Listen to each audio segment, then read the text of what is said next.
নতুন বছরের আগে ভোটার তালিকা সংশোধন প্রক্রিয়া বাড়তি কড়াকড়ি। ভোটার তালিকার বিশেষ নিবিড় সংশোধনের দ্বিতীয় পর্বের কাজকর্ম ঘিরে রাজ্যগুলির মুখ্য নির্বাচনী আধিকারিকদের উদ্দেশ্যে জারি হলো নির্বাচন কমিশনের স্পষ্ট নির্দেশিকা।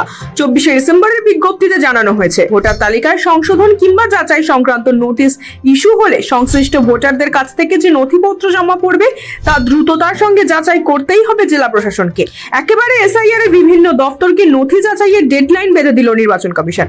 ভোটারদের নথি বিএলও অ্যাপে আপলোড করবেন বিএলওরা। সংশ্লিষ্ট দপ্তরের ভোটারের নথি পাঠাবেন ডিও বা জেলা শাসক।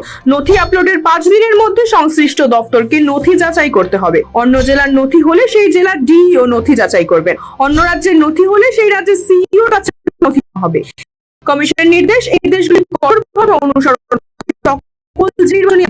নির্বাচনী নিবন্ধন আধিকারিক ও রুল অবজারভারদের ভোটারদের জমা দেওয়া নথি যাচাইয়ে যাতে দেরি না হয় এবং তালিকা সংশোধনকে ঘিরে কোনো বিভ্রান্তি বা অনিয়মের অভিযোগ না ওঠে, সেদিকে বিশেষ জোর দিয়েছেন কমিশন। এদিকে নথি যাচাইয়ের ক্ষেত্রে কমিশনের ভূমিকা নিয়ে বারে বারে প্রশ্ন উঠেছে রাজনৈতিক মহলে।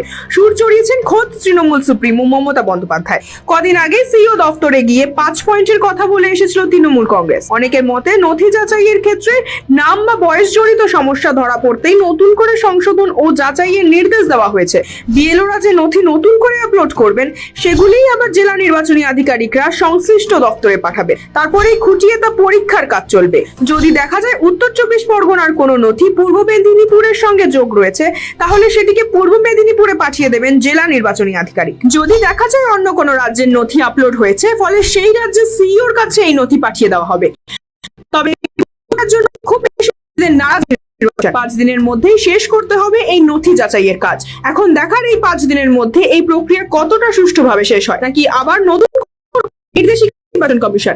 সাম্প্রতিক সময়ে ভোটার তালিকা নিয়ে বিভিন্ন অভিযোগ ও আপত্তি ওঠার পর কমিশনের এই বিজ্ঞপ্তি তাৎপর্যপূর্ণ। নির্বাচন কমিশনের অন্দরের মন্তব্য, স্বচ্ছতা সহ দ্রুত নিষ্পত্তি এখন লক্ষ্য, যাতে ভুয়ো নথি বা ভুল তথ্যের সুযোগ না থাকে। সৌভিক সান্যালের রিপোর্ট, সময় কলকাতা।